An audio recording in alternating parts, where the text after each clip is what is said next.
काम करने वाले कहाँ गए?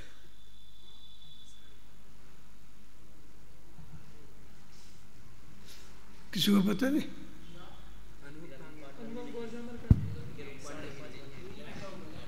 हाँ? एक तो गया है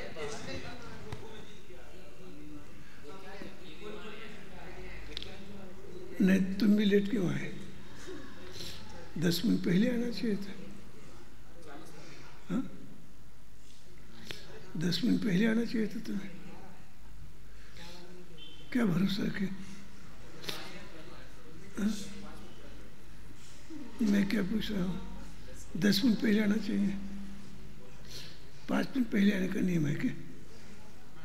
5 मिनट पहले आने का नियम है या 10 मिनट पहले आने का? नहीं, मैं क्या पूछ रहा हूँ उसका उत्तर मुझे चाहिए।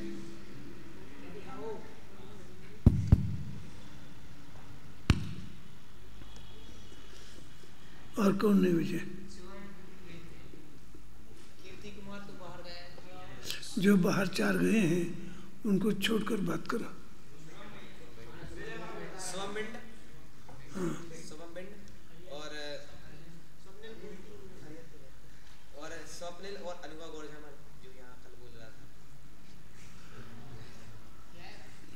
गैग बीमार है, बोलू तो घर गया, पीयूष घर गया।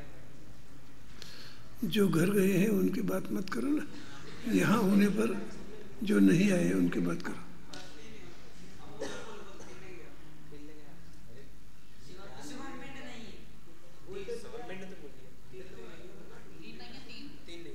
कौन कौन नहीं? स्वमिंड और स्वप्निल, अनुवा गौरजामल, गैग बीमार। 3 नहीं। 3 किसके कमरे में है?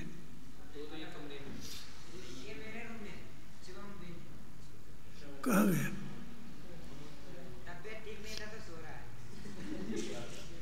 नहीं, मुझे हंसी आती है, मुझे तो आपकी दया आती है। हम किसी विद्यार्थी से पूछते हैं, आप हंसते हो, यानी मुझे समझ में नहीं आता आपके क्या परिणाम है। नहीं, वास्तविक मुझे समझ में नहीं आता आपके क्या परिणाम है। यानी क्यों हंसना? हंसने लगे क्या है? हंसने लगे क्या हो रहा है? और मैं आपसे पूछता हूँ तो आप भी हंसते हो। 5 मिनट पहले आना है, मुझे 5 मिनट पहले आया हूँ बोलते हो। ये समझदारी की बात थोड़ी है। ये तो हम आपसे पूछते हैं, ये आपका अपमान का प्रसंग है तो भी आपको हंसी आती है। यानी अपमान जैसे अपमान ही नहीं लगता, क्या कहा जाए?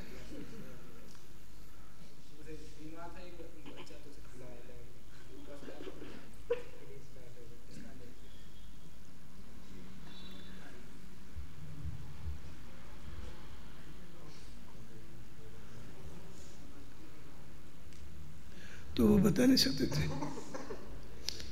कान पकड़ के, कान पकड़ने के बाद अक्ल आएगी, ऐसा है क्या? कान पकड़ने के बाद अक्ल आएगी, ऐसा है क्या? अब पकड़ो।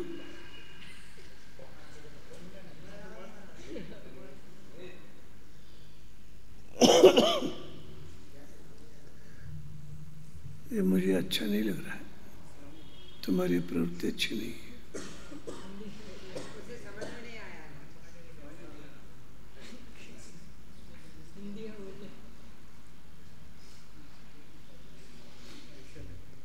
बैठो, पीछे खड़े हो गए, पीछे खड़े हो जाओ।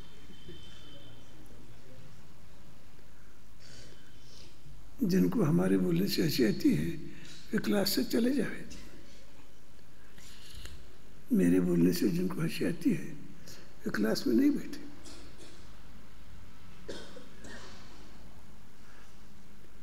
छोटी उम्र के होते तो बात अलग है।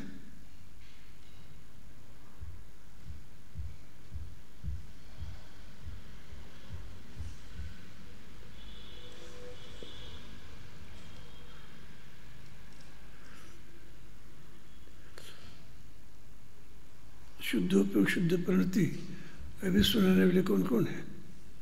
अभी नहीं सुनाया, ऐसे कौन कौन है? क्यों नहीं सुनाया अभी? क्यों नहीं सुनाया?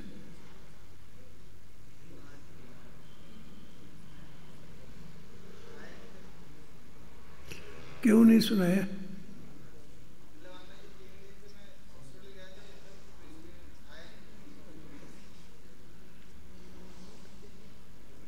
आपने क्यों नहीं सुना? स्पर्श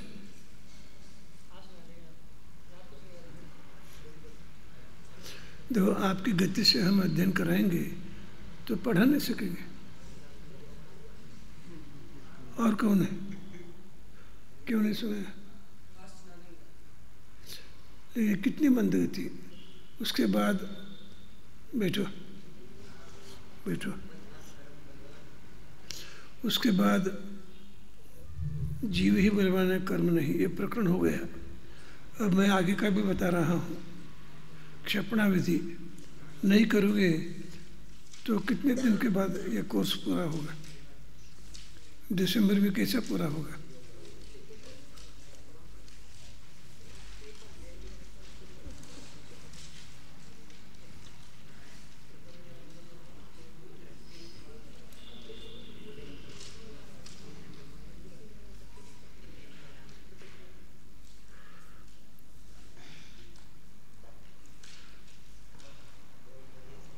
मजदूर जिस तरह होते हैं अथवा अन्य जगह पढ़ाने वाले पढ़ाते हैं, इस तरह पढ़ाने की अपनी यहाँ महाविद्यालय की पद्धति नहीं है। विद्यार्थी समझे न समझे अपना समझाता जाना, यह समझदार अध्यापक का काम नहीं है। विद्यार्थी ने समझ लिया नहीं लिया, हम समझना चाहते हैं। और मूल बात यह है, सुनो थोड़ा, हम तो सर्वज्ञ भगवान का, अनंत सर्वज्ञ भगवान का माल आपके पास पहुंचाते हैं। वो माल आपको पहुंचा नहीं पहुंचा, ये देखना हमारी ड्यूटी है। यानी इसमें आपको कुछ अन्यथा लगता हो तो उसे हम क्या कर सकते हैं? हम सामान्य बात नहीं सुनाते आपको। अनंत सर्वज्ञ भगवान की वाणी है, उस वाणी को सुनाते हैं, उसका अर्थ बताते हैं। और आपको समझ में न आता हो, परिणाम में उत्साह न हो, तो हम क्या कर सकते हैं? अभी किताब बंद करें।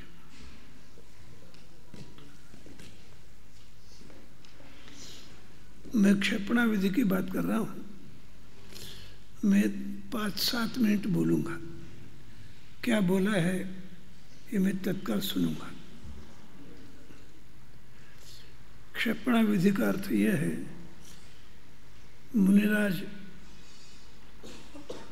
क्षपक श्रेणी पर आरोहण करने वाले, वे कर्मों का नाश किस क्रम से करते हैं?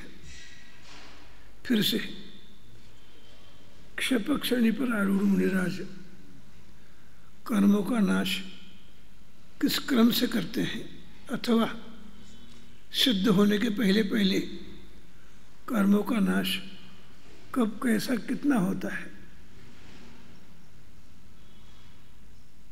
यानी ये विषय ऐसा है, साक्षात सिद्ध भगवान बनते समय कर्मों में क्या होता है, जीव में क्या होता है, जीव का परिणमन कैसा होता है, कर्मों में परिवर्तन कैसा होता है। जीव और कर्म इन दोनों में अत्यंत अभाव है। उस अत्यंत अभाव की अपेक्षा से जीव कर्मों का नाश नहीं करता, कर्मों का क्षय भी नहीं करता। जीव अपने परिणामों में परिवर्तन करता है, वो भी क्रम से करता है, अक्रम से नहीं होता। कोई भी काम अक्रम से नहीं होता, क्रम से ही होता है। दो भी हो काम तो दो में भी क्रम होता है। पहला कौन सा? और कर्म तो 148 है, उनके नाश का भी क्रम है। वो क्रम भी जो थोड़ा समझने का प्रयास करो। कर्मों के नाश का सामान्य क्रम बताता हूँ। पहला नाश श्रद्धा में बाधक मिथ्यात्व का होता है। फिर से प्रथम नाश, प्रथम क्षय मिथ्यात्व कर्म का ही होता है। श्रद्धा में बाधक, यथार्थ श्रद्धा में बाधक ऐसा मिथ्यात्व का नाश पहले होता है, और अंत में चारित्र मुनि के सूक्ष्म लोभ का नाश होता है। ये मुनि की बात कही। फिर से मुनि में मिथ्यात्व का सबसे पहला नाश होता है, दर्शन मुनि में, और चारित्र मुनि में लोभ कषय का नाश होता है। सबसे पहला मिथ्यात्व का नाश, सबसे अंत सूक्ष्म लोभ का नाश। ये तो मैंने मात्र मोह कर्म को लेके बात की। अब अन्य जो 3 घाती कर्म हैं, 3 घाती कर्म के नाश का क्रम कैसा है? तीनों घाती कर्म, एक ज्ञानावरण, दूसरा दर्शनावरण, तीसरा अंतराय, इन तीनों का नाश एक साथ होता है, और वो होता है 12वें अनुष्ठान के अंतिम समय में। यानी 12वें अनुष्ठान के अंतिम समय में चारों घाती कर्मों का अभाव रहता है, और अभाव होते ही केवल ज्ञान होता है। 13वें अनुष्ठान के पहले समय में केवल ज्ञान होता है। अब केवल ज्ञान तो हो गया। केवल ज्ञान होने के बाद 4 घाती कर्म रहे। उसमें भी एक अंत समय, उपांत समय, ऐसे 2 भेद हैं। उपांत समय में 85 कर्मों का, 85 कर्मों का नाश होता है। अंत समय में 13 प्रकृतियों का नाश होता है। उपांत समय में 72 प्रकृतियों का नाश,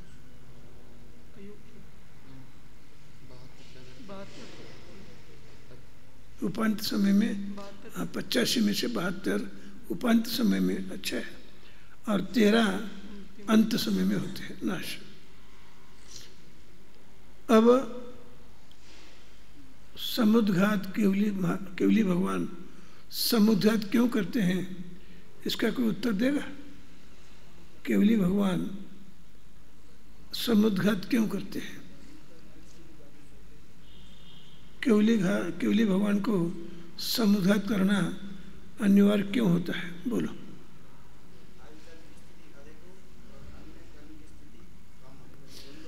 अन्य कर्म की ये बात इतना अच्छी नहीं है। अन्य कर्मों का नाम लेना चाहिए। बात तुम्हारी सही है, आपका कथन सामान्य है, मैं विशेष कथन चाहता हूँ। अन्य कर्म मैंने कौन कौन से अन्य कर्म?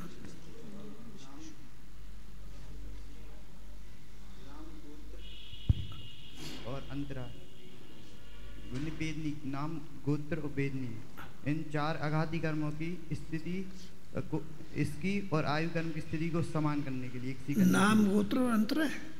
वेदनी, नाम, गोत्र, आयु, नाम, गोत्र, अंतराय। तो आयु को हटा देंगे। आयु यदि अधिक हो और इन 3 अघाती कर्मों की स्थिति अधिक हो तो इनकी स्थिति समान करने के लिए समुद्घात होता है। आयु कर्म अधिक हो, अन्य कर्म कम स्थिति वाले हो, ऐसा हो सकता है क्या? नहीं, आयु कर्म की स्थिति कम हो और इनकी स्थिति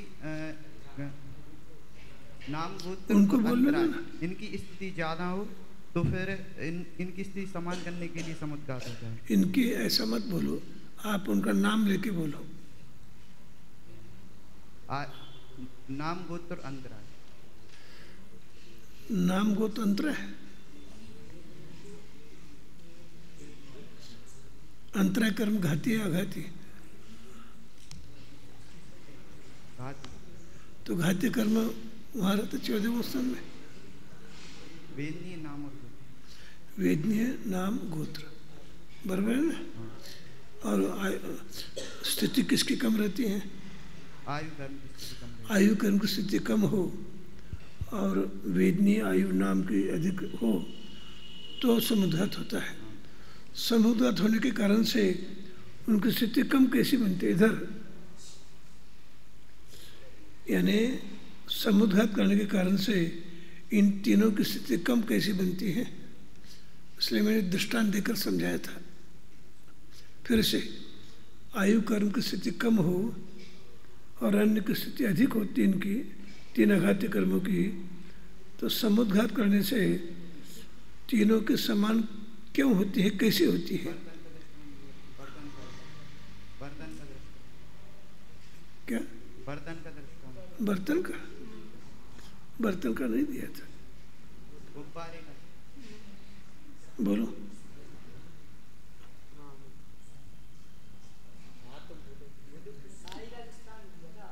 हाँ साड़ी बोलो, धोती बोलो, कैसा कैसा दर्शन कैसा समझाया था? बैठो। जैसे आयु कर्म की स्थिति कम है और बाकी 3 अघातीय कर्मों की स्थिति अधिक है, तो उनको समान बनाने के लिए आपने एक दृष्टांत के माध्यम से समझाया था। जैसे कोई साड़ी है तो उसे अपन ने धोती है, उसे फोल्ड मतलब उसको फोल्ड करके अपन सुखाएं तो उसे अधिक समय लगेगा, और यदि उसे खोल एक साथ लंबा फैला दें तो वह कम समय में सूख जाएगी। वैसे ही जो 3 अघातीय कर्म हैं, आयु कर्म को छोड़ करके शेष 3 अघातीय कर्म, इनकी जो स्थिति अधिक है, तो वैसे ही इनकी स्थिति में परिवर्तन होते होते वह आयु कर्म के समान स्थिति वाले हो जाते हैं। पूरे आत्मा के प्रदेश लोकाकाश में फैलने के कारण तीनों आघाती कर्म की स्थिति समान बनती है। बैठे, तुम भी बैठो। लेकिन कल से समय पे आने की बात है। और जो नहीं आए हैं विजय, जो नहीं आए हैं, मैं कदाचित लेट आऊँगा, कहीं बाहर जाऊँगा, लेट आऊँगा, तो भी तीनों को लेके आना ना। इस लेट प्रवचन के बाद, शांति कुमार के प्रवचन के बाद। अब मैं आपको क्षपणा विधि पढ़ने के लिए कहूँगा, और पढ़ते समय जो समझ में नहीं आएगा पूछना। बोलो।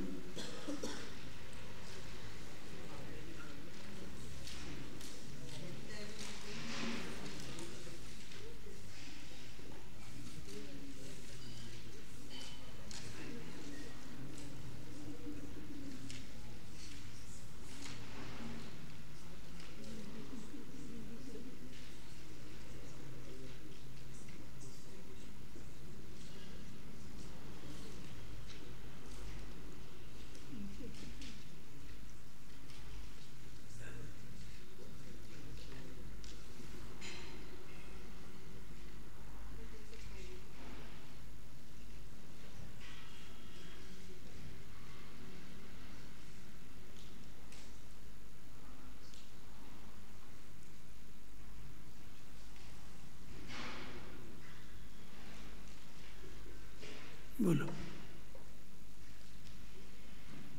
एक प्रश्न है इसमें शंका, इन 7 प्रगतियों का युगपत नाश होता है या क्रम से? तो उसमें उत्तर में लिखा नहीं, युगपत नहीं होता, युगपत होता है क्रम से होता है। प्रश्न क्या है? इन 7 प्रगतियों का युगपत नाश करता है या क्रम से?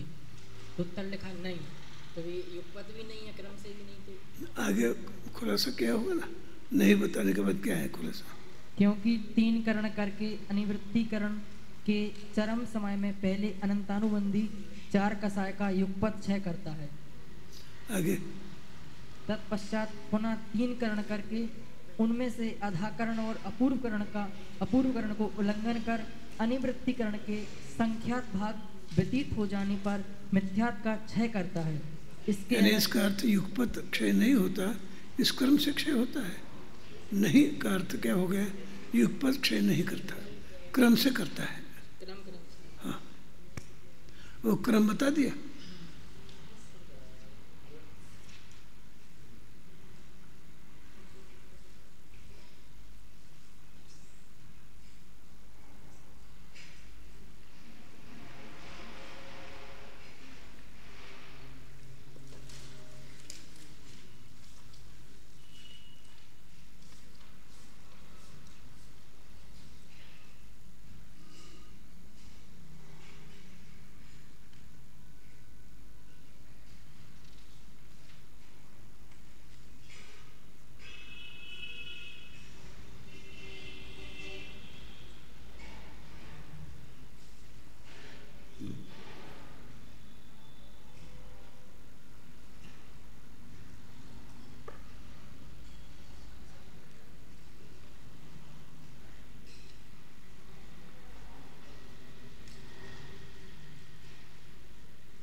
उत्कीर्ण ने उछलना, निकालना।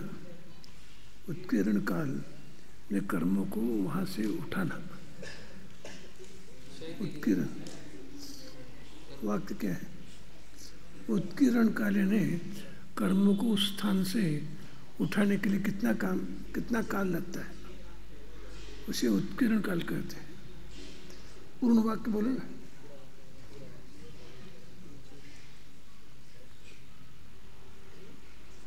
इस प्रकार अपूर्वकरण गुणस्थान संबंधी क्रिया करके और अनिवृत्तिकरण गुणस्थान में प्रविष्ट होकर वहां पर भी अनिवृत्तिकरण काल के असंख्यात भागों को अपूर्वकरण के समान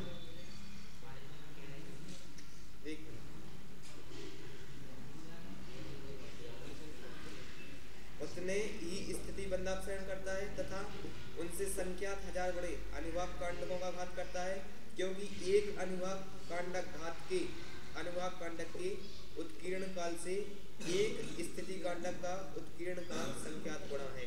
उत्कीर्ण काल ने कर्मों को उस स्थान से उठाने का काल बोलते हैं। उठाने के काल को उत्कीर्ण काल बोलते हैं।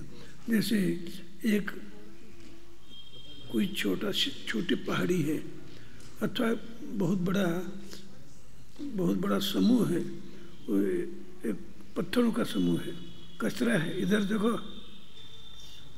कचरा है अथवा टुकड़े हैं, पत्थर के टुकड़े हैं, उसको उठाने के लिए कितना काल लगेगा? एक गड्ढा है, वो गड्ढा तैयार करना है। गड्ढा तैयार करना हो तो उकेरना पड़ता है। वहाँ उत्कीर्ण काल, कर्मों को उस स्थान से निकालने के लिए जो काल लगता है उसे उत्कीर्ण काल बोलते हैं। उत्कीर्ण काल।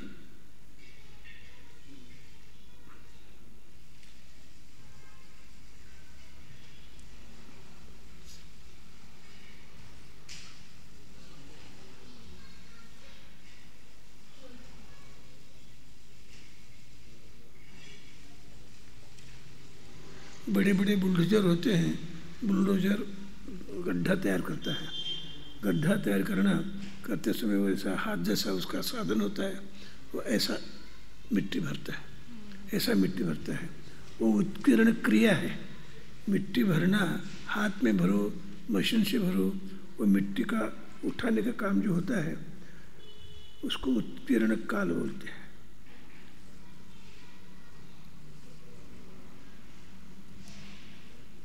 बोलो। बंध विच्युति का क्या अर्थ होता है? बंध विच्युति बोलता हूँ। मिथ्यात्व का बंध विच्युति मिथ्यात्व गुणस्थान में होती है। जिस गुणस्थान तक जिस कर्म का बंध होता है वहाँ उसका बंध विच्युति का काल है। अनंत अनुबंधी का बंध विच्युति का काल दूसरा गुणस्थान है, क्योंकि दूसरे गुणस्थान में ही अनंत अनुबंधी का उदय भी होता है और उसका बंध भी होता है। जैसे मिथ्यात्व कर्म का बंध विच्युति काल मिथ्यात्व गुणस्थान में ही मिथ्यात्व बंधता है, अगले गुणस्थानों में मिथ्यात्व नहीं बनता। अथवा अनंत अनुबंधी का बंध होगा तो पहले गुणस्थान में दूसरे गुणस्थान में होगा, तो दूसरे गुणस्थान में उसका बंध विच्युति का काल है। अथवा चौथे गुणस्थान में अप्रत्याख्यान का बंध होता है, उसके आगे अप्रत्याख्यान बंद नहीं होगा। चौथे गुणस्थान में अप्रत्याख्यान का बंध विच्युति का काल है। जिसके आगे बंद नहीं होगा उस गुणस्थान को बंध विच्युति का काल बोलते हैं। बंध विच्युति का गुणस्थान।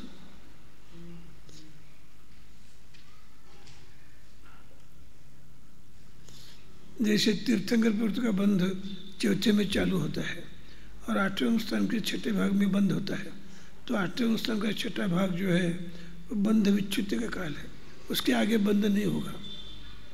उसी तरह उदय विच्युति भी है। जिस गुणस्थान तक उदय होता है वो उदय का गुणस्थान है, जिसके आगे नहीं होगा वो उदय विच्युति का काल है। उदरणा विच्युति का काल भी ऐसा होता है। बोलो।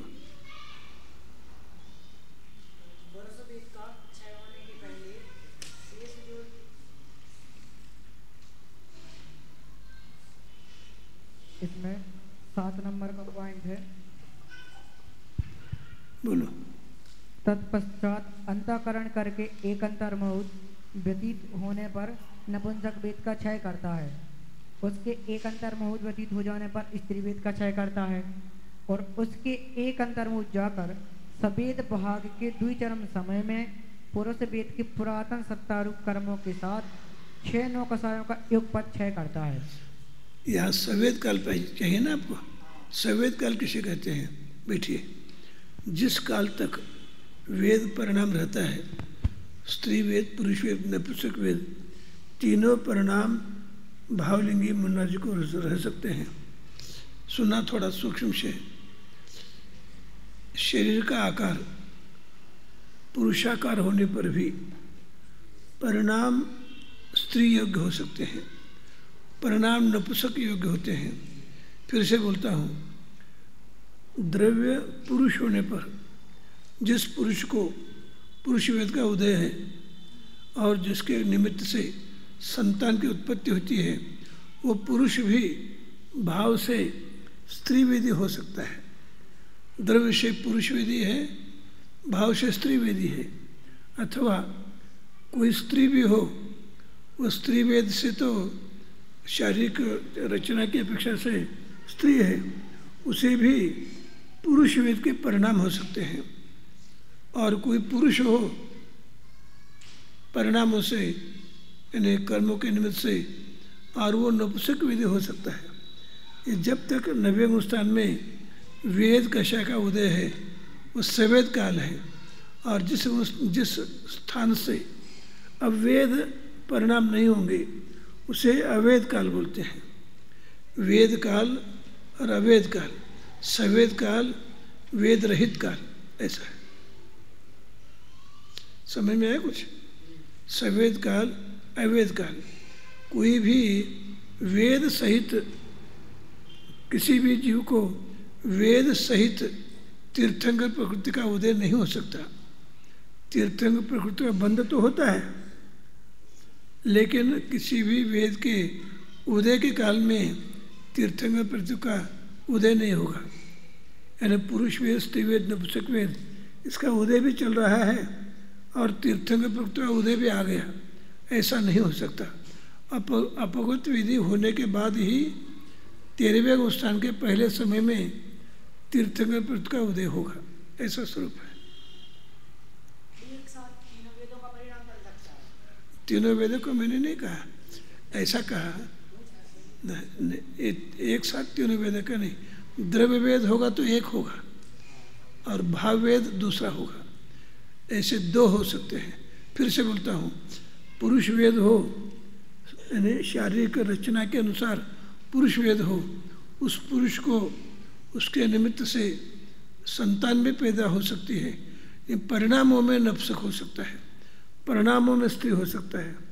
कुछ महिलाओं के लिए बाल होते हैं, दाढ़ी के बाल होते हैं, अथवा उनका बोलना करना पुरुषी ठाट का होता है, पुरुष जैसे करते हैं। चलना भी पुरुष जैसा होता है। वो ऐसे स्त्रियों को उदय तो है स्त्री वेद का और परिणाम है पुरुष वेद की। ऐसा ये जिन धर्म के सूक्ष्मतम परिणामों की कहानी है, ये समझ लेना। जो पुरुष है, मुनिराज शरीर से तो पुरुष वेदी ही होंगे, पुरुष वेदी मुनिराज ही, पुरुष ही मुनि होंगे। लेकिन पुरुष मुनि हो गए, दिगंबर हो गए, इसका अर्थ उनको भावलिंग नपुंसक भी हो सकता है और भावलिंग स्त्री का भी हो सकता है। ये परिणामों की अद्भुतता है। जिन धर्म के सूक्ष्म विषय को समझने का प्रयास करना। बोलो।